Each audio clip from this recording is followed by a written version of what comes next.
Right now, on to the point. Kings fans looking for redemption in tonight's home opener. We're ready for revenge. This is the revenge game I wanted to see. We have team coverage, plus your Kings pride on full display. And what were fans wearing nearly 40 years ago?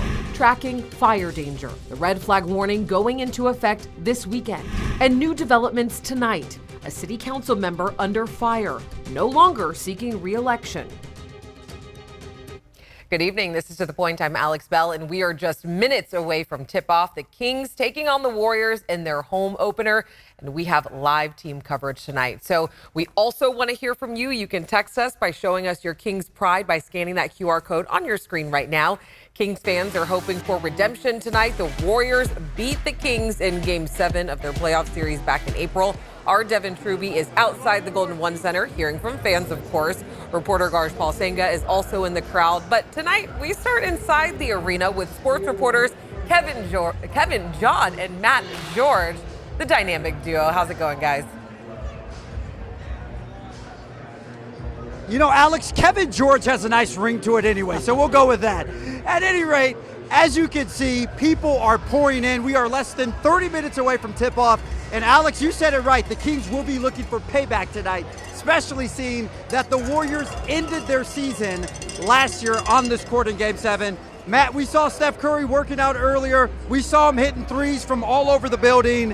What do the Kings have to do to prevent the Warriors from coming in here and spoiling their home opener tonight? Well, look, we know what Steph has done to the Sacramento Kings in the past. Let's not worry about that. Let's talk about the future. And the future continues to be brighter and brighter for the Sacramento Kings, whether how they started off their season in Utah scoring 130 points. Look, Steph Curry is going to get his. He's one of the greatest players of all time, the greatest shooter we've ever seen. It's just about establishing a physical presence, which is something that Mike Brown has talked a lot about over the course of this preseason. You don't have to stop Steph Curry, but make sure he knows you're there. Bump him, make sure you're physical with him. Sometimes you're going to get called for fouls because of it, but that's okay. You want him to know you're there, or at least think about your presence. And then with the rest of the Golden State Warriors too, you can't let the rest of them, in addition to Steph Curry, beat you. So ultimately for the Sacramento Kings, it's a tough test, but this team is geared up and ready to do it. Hey, they won twice in the playoffs in this building. There's no reason they can't do it again. Yes, well, while we don't know what is going to happen tonight, we can tell you this is the hottest ticket in town. Yeah. And Matt, I'll tell you this, the one thing that has not skipped a beat from the Sacramento Kings is their high-powered offense, which we saw on Wednesday night. So, of course, tip-off literally about 25 minutes away. This place is going to be rocking 18,000 plus. And, of course, we will have a full recap for you tonight at 11 o'clock right back here on ABC 10. Alex? All right, I'm calling you guys Kevin George from now on. Thanks so much, guys. Have a great time at the game. And after tonight's game, make sure that you check out the Locked On Kings podcast. Sports reporter Matt George checks in daily with updates and interviews, and you can also stream on ABC 10 Plus. And this was the view outside the Golden One Center back in April. It seems like a long time ago. After Game 1 of the playoffs against the Warriors, wall-to-wall people outside the area going wild after the Kings won and ended that 16-season playoff drought. So our Devin Truby joins us live outside the Golden One Center tonight with more on what this new season means to fans. Devin, what are you hearing tonight? Alex, look at all these fans descending on Doko right now. So pumped to be back inside Golden One Center. And come on, let's go ahead and take a look at the magical season that is about to begin inside Golden One Center. Fans are pumped. Once counted out, the Kings of the Court are back. The Sacramento Kings rolling out the purple carpet for Cowbell Kingdom on not just any home opener, but what's bound to be a NorCal knockout. Payback. It's a revenge game for us. They took us out the playoffs last year. It's the Warriors, baby. We lost them in the playoffs last year. And I don't like that at all. We're ready for revenge. This is the revenge game I wanted to see. Sacramento native Nye says he goes, but no way was he missing the home opener. He needs to bear witness to his prediction. We'll beat them 4-0. Yep, put that to the books. And before a single shot has been sunk in Golden One Center, expectations already as high up as that new Pacific Division Champions banner in the rafters. We're winning this year, 100%. I think we win the same amount of games as last year. Our prediction is a 50-game win. I say top 3 in the West, like we did last year. Playoffs again, second round. And fans like Tyler Cook willing to pay a little more to be a part of the Kings' new reign. It's more than they used to be, but the team's better as well, so it makes sense. The Beam team lighting up over a season illuminated by options, hope, and many new things to come. The literal Beam team. Beam is more powerful this year. It's got, it's a little bigger, it's a little brighter than last year, so that's exciting, and I'm sure we'll be seeing that tonight.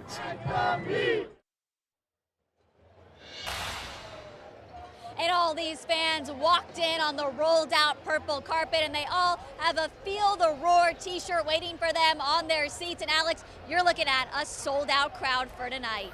All right, Devin, thank you so much.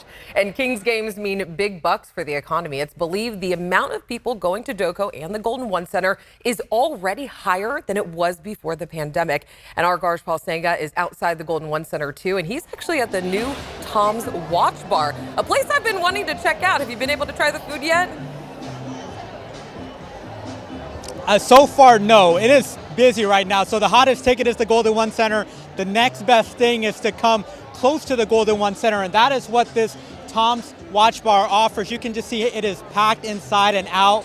For the people that can't get inside, there's a little side venue here. So the owners told me they're just excited about what the Kings have done and what they've done in the past, so they hope they can replicate it again. And we just spoke to a few fans who tell us they're just excited for what is happening, and they just hope the Kings can keep it going this season.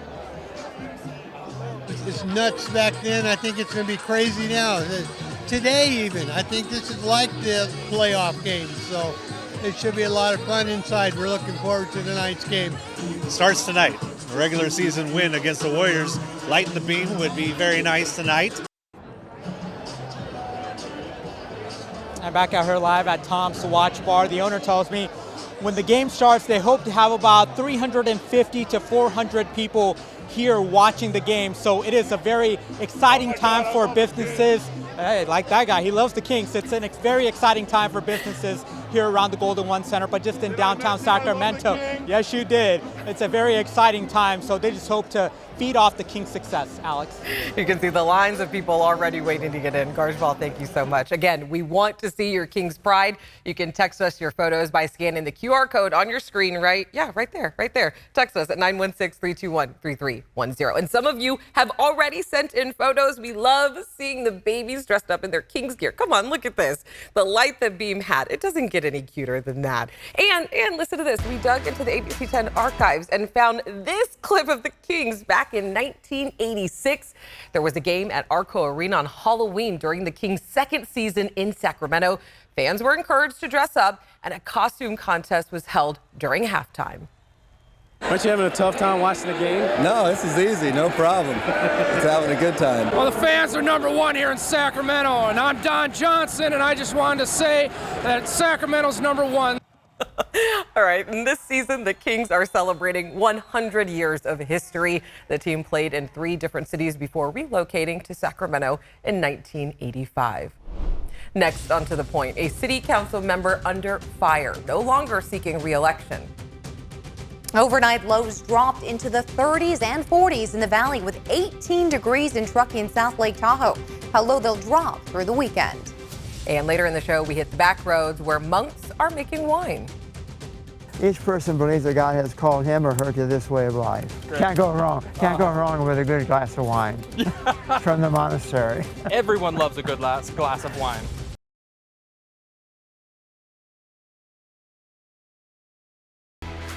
All right, you're taking a live look outside the Golden One Center. The Kings are at the home opener against the Warriors, and that tip-off tonight at 7. You can see a lot of people out there already. This is the place to be tonight. Oh, yeah, and it is getting chilly. I saw a lot of people with hoodies. Good job on that.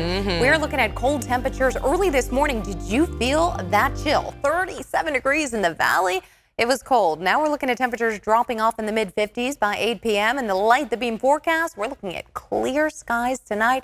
Should look beautiful out there as that beam lights up, hopefully. But, we'll say when, not if. 5 a.m., we're looking at temperatures around 39 degrees.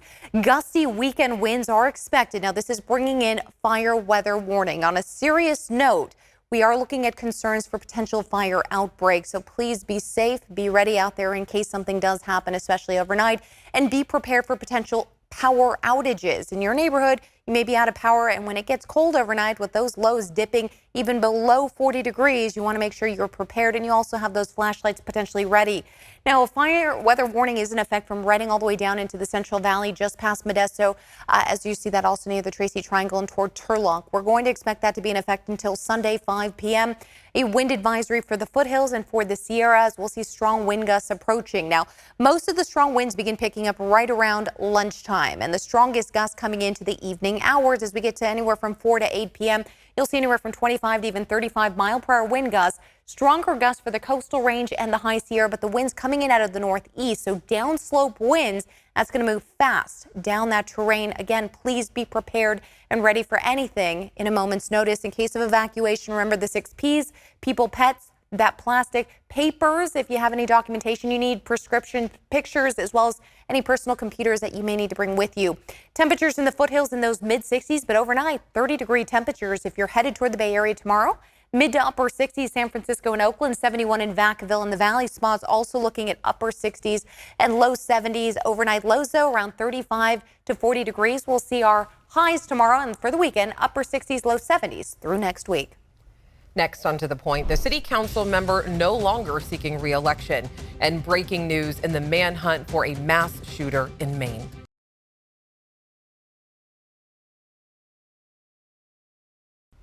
Breaking news tonight, the search for a mass shooter in Maine is over. The man's body was found at a recycling center where he worked, and investigators say they searched hundreds of acres of family property and sent dive teams with sonar to the bottom of a river. The suspected shooter is Robert Card, a U.S. Army reservist, and he is accused of killing 18 people in Lewiston, Maine. Authorities say they fielded more than 500 tips.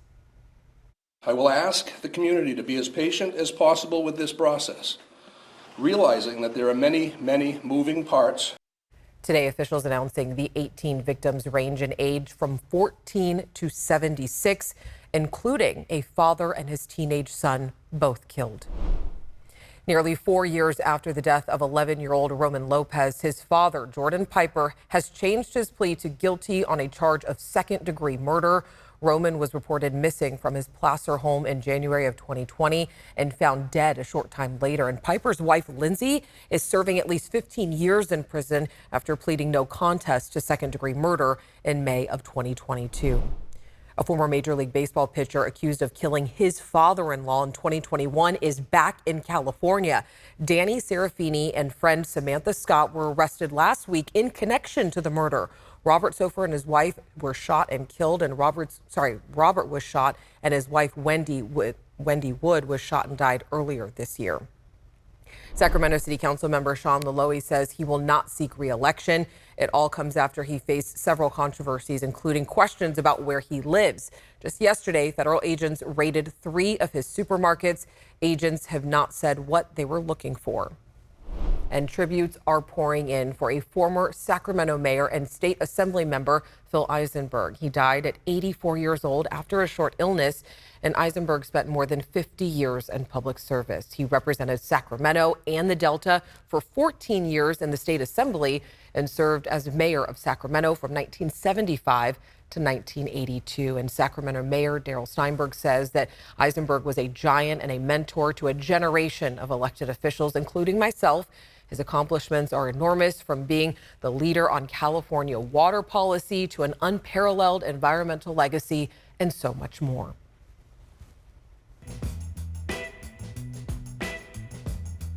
Every Friday, our John Bartel takes us on the back roads. And tonight, John Bartel takes us to a vineyard in Tehama County to see how a group of monks turns grapes into wine fit for royalty.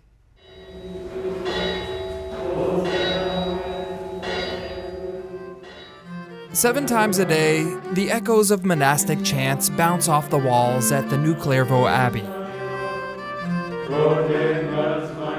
These harmonic hymns are sung by Cistercian monks, a French Roman Catholic order dating back to the year AD 1098. The Cistercian way of life is strongly cenobitic, which means each monk searches for God individually. Brethren here don't hold services, they don't teach or do parish work. They just seek God and do work. And historically, work for these monks means making wine. They were making wines that were regarded as the best in the world in the 12th and 13th century, reserved for kings and popes. There's only about 15 Cistercian monasteries in the United States, and one of them is at the southeastern edge of Tehama County in the little railroad town of Vina, California. And around the railroad, they saw that there were vines, so they named the town Vina.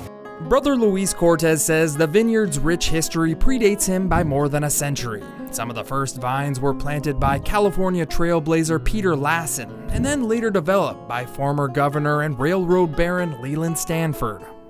He had 4,000 acres here at the Great Vina Ranch, and that was the largest vineyard in the entire world. So we have a very important role in the history of viticulture in the United States, you might say in the world. Today, the vineyard is much smaller, but they still grow grapes fit for nobles.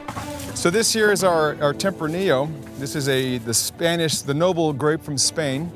And something that a lot of people don't know is that this grape, Tempranillo, made its American debut here at Vina during the Stanford era.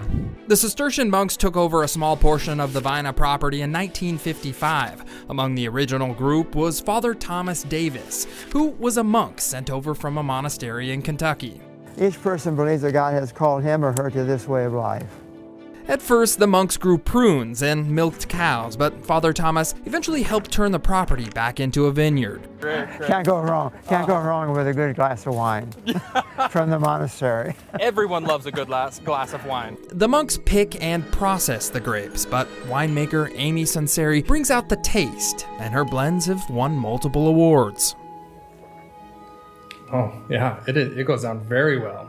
Sure, the grapes that go into the award-winning wine do have a lot of historic significance, but nowhere near the historic significance of the 800-year-old hand-chiseled stones that make up the New Clairvaux Abbey. Each one was removed from a Gothic-style Cistercian monastery in Spain, only to end up in California after an odd turn of events. William Randolph Hearst brought over parts of this monastery. Originally, the stones were destined to be a part of media mogul Randolph Hearst's mansion in Wintun, California. He spent millions of dollars to deconstruct the monastery in Spain and then ship them to the U.S. And due to various circumstances, especially the Depression, he was unable to follow through on his plans. This is kind of the grand reveal. I like doing this part here.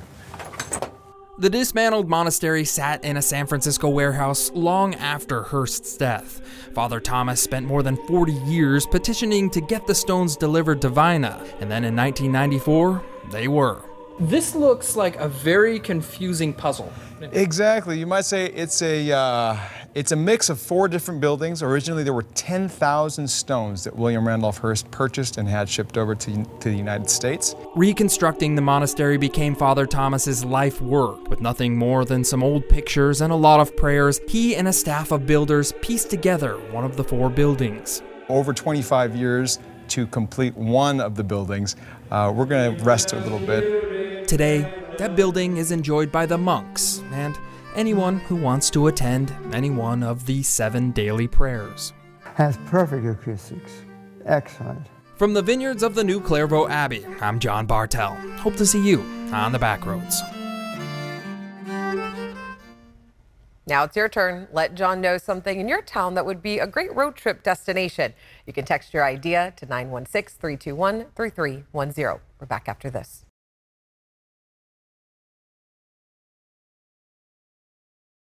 Welcome back. Community involvement is something we strive for here at ABC 10, and I want to take a minute to mention that I will be at my sister's house run for a safe haven tomorrow in Land Park.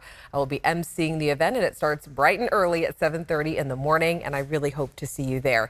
And I was not onto the point last night because myself and many ABC 10 co-workers attended the Rainbow Chamber of Commerce Boas and Bow Ties Gala. I emceed the event, which honored students and also raised a lot of money to give back to students in our community. So we are very grateful to be partners with organizations like these.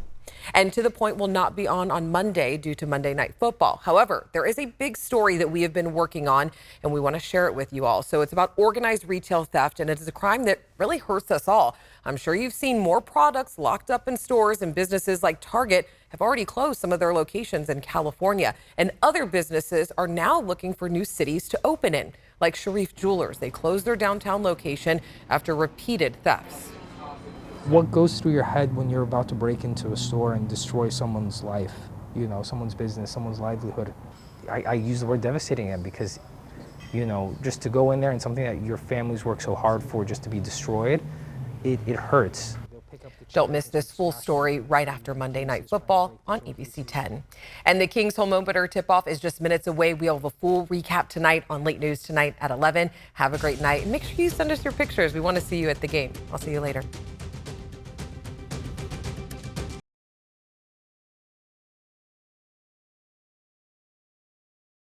Hey, it's Alex. Just wanted to say thank you so much for watching.